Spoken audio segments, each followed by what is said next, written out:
warahmatullahi wabarakatuh. Selamat siang para sedulur YouTube. Ketemu lagi dengan saya Agung Wijanarko. Oke para sedulur YouTube, di siang hari ini saya pengen ngajak menyapa teman-teman saya, sobat-sobat saya, sedulur-sedulur saya yang sudah subscribe di kanal YouTube saya ini. Jadi di siang hari ini saya pengen ngajak teman-teman ngobrol santai seputaran peta perpolitikan di negara kita ya, menuju Pilpres 2024. Pilpres dan pemilu di 2024 nanti. Jadi teman-teman, sepertinya memang nasib daripada kesuksesan bangsa kita memang sangat betul-betul bergantung pada pemilu 2024 nanti, karena memang pemilu 2024 nanti kalau betul-betul menghasilkan seorang pemimpin yang kredibel, pemimpin yang memang memiliki tingkat kemampuan intelektual untuk memberikan solusi-solusi terhadap masalah-masalah yang terjadi di bangsa kita ini ya teman-teman. Seperti yang kita tahu, memang posisi dunia saat ini memang sedang mengalami resesi ya teman-teman, karena memang efek salah satunya efek pandemi corona, kemudian berlanjut dengan efek perang antara Rusia dan Ukraina yang kemudian memang dibantu oleh negara-negara NATO, negara-negara Barat, NATO dan juga Amerika. Mereka sepertinya juga kaget, karena memang sepertinya mereka berharap bahwasanya Rusia itu cuman nggak akan bertahan lama ya, karena memang dikeroyok ini kan, dikeroyok kan. Tapi ternyata ya hampir 2 tahun ya belum selesai. Ternyata Rusia juga memiliki sumber daya dan teman-teman partner-partner negara-negara sahabat juga sumber dayanya sangat kuat, hingga 2 tahun juga Rusianya masih betah untuk melanjutkan peperangan, dan itu memang efeknya, dampaknya luar biasa. Begitupun juga Rusia dulu juga sepertinya perhitungannya agak meleset, karena memang mereka berhitung sebetulnya hanya berhitungan bulan saja Ukraina akan takluk di Rusia, tapi kemudian di luar dugaan dengan support dari negara-negara Barat dan Amerika tampaknya perang berjalan menjadi lebih panjang. Dan efeknya apa teman-teman? Karena memang Ukraina sama Rusia ini, pertama Rusia ini salah satu produsen gas dan minyak bumi, salah satu yang memang terbesar di dunia. Begitupun juga Ukraina adalah salah satu negara penghasil gandum gitu kan, salah satu penghasil gandum terbesar di dunia. Kacang-kacangan seperti kacang kedelai juga gitu kan, sehingga memang akhirnya kemudian ketika terjadi perang yang berkepanjangan, efeknya juga bermasalah ya teman-teman. Masalahnya juga akhirnya merembet, karena seperti yang kita tahu kan memang sebagian besar bahan-bahan pangan tersebut juga banyak dibutuhkan, salah satunya di seluruh dunia, salah satunya di Indonesia. Seperti kalau di Indonesia kan untuk pabrik-pabrik yang untuk pengolahan bahan pangan seperti pakan ternak, pakan manusia gitu kan, pakan ternak seperti membutuhkan seperti sebangsa produk jagung, bungkil kedelai segala macam itu dibutuhkan ya, dan itu semua jatuhnya impor teman-teman. Begitupun untuk bahan pangan manusia, salah satu penghasil terbesarnya adalah gandum, adalah Ukraina gitu kan, dan sekarang produksinya juga terhambat gitu kan. Nah artinya memang efeknya akan sangat panjang sekali, dan kita lihat memang Eropa pun sekarang juga udah kesulitan, karena memang mengeluarkan sumber daya yang banyak dari secara finansial juga persenjataan untuk membantu Ukraina. Nah, akibatnya juga menimbulkan masalah ekonomi di negara mereka masing-masing, yang kemudian juga berdampak kan, salah satu banyak ekspor daripada perusahaan-perusahaan yang ada di Indonesia seperti ekspor pakaian, sepatu segala macam kan, garmen gitu kan, daya serapnya kurang kan, permintaannya juga menurun, sehingga nggak heran sekarang juga di beberapa tempat seperti di area daerah Banten gitu kan, banyak pabrik-pabrik juga yang produksi, kayak kemarin produksi sepatu juga akhirnya juga mem-PHK ya, mengurangi karyawannya.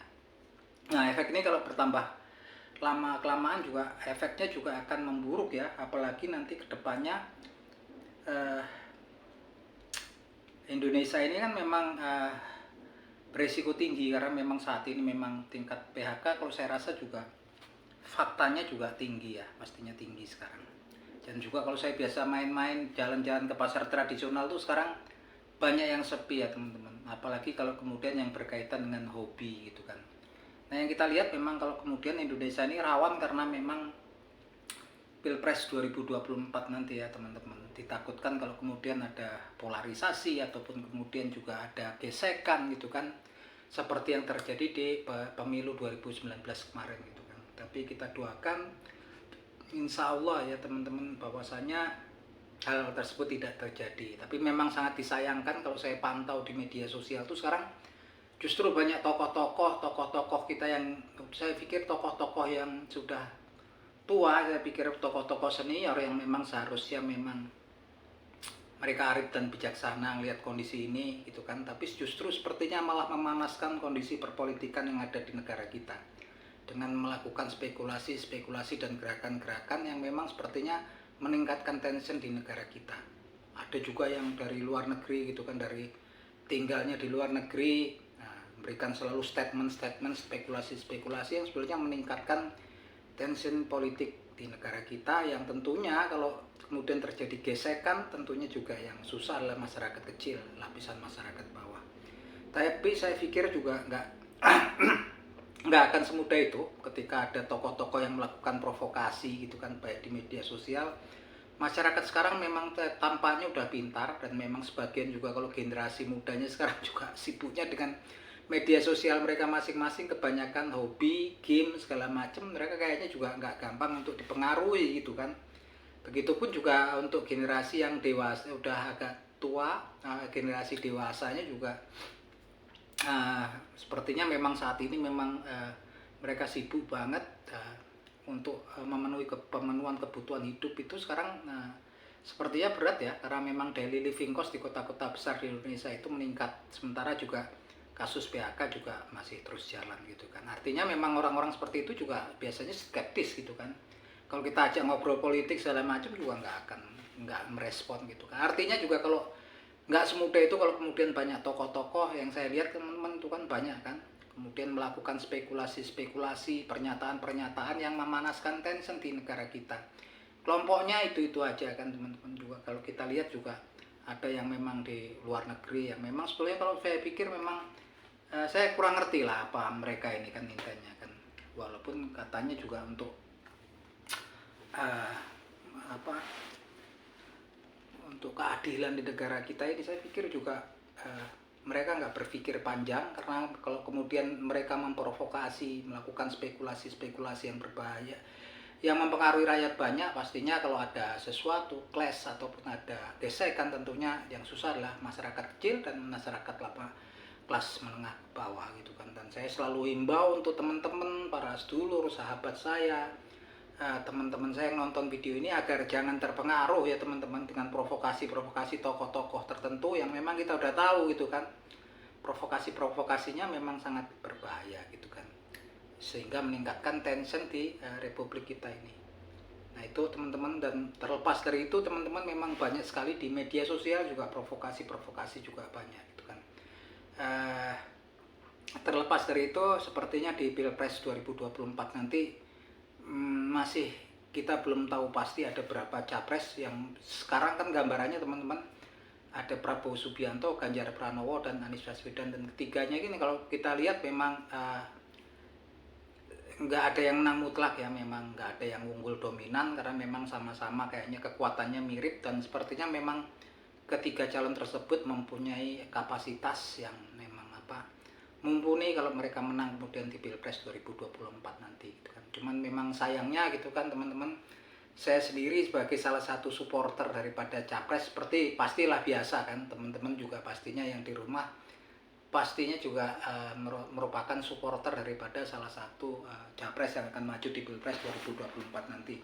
Saya taruh kata, saya bilang di sini saya supporter daripada Anies Baswedan gitu kan, tapi memang juga di dalam supporternya sekarang ini banyak supporter juga yang di luar etika gitu kan, serangannya di luar etika gitu kan. Kita agak melenceng dikit ya gitu kan. Memang banyak isu-isu kan teman-teman, kalau saya itu dukung bikin konten tentang Anies Baswedan gitu dari awal itu kan banyak betul serangannya, seperti beliau itu nggak bisa bekerja gitu kan, bisanya pintar ngomong. Apa salahnya kalau pemimpin itu pintar ngomong kan, pastinya kita sebagai warga negara juga, rakyat juga senang kalau kemudian punya pemimpin yang pintar, bicaranya juga ngatur, bicaranya baik, itu memang komunikasinya baik, tentunya kita bangga ya teman-teman.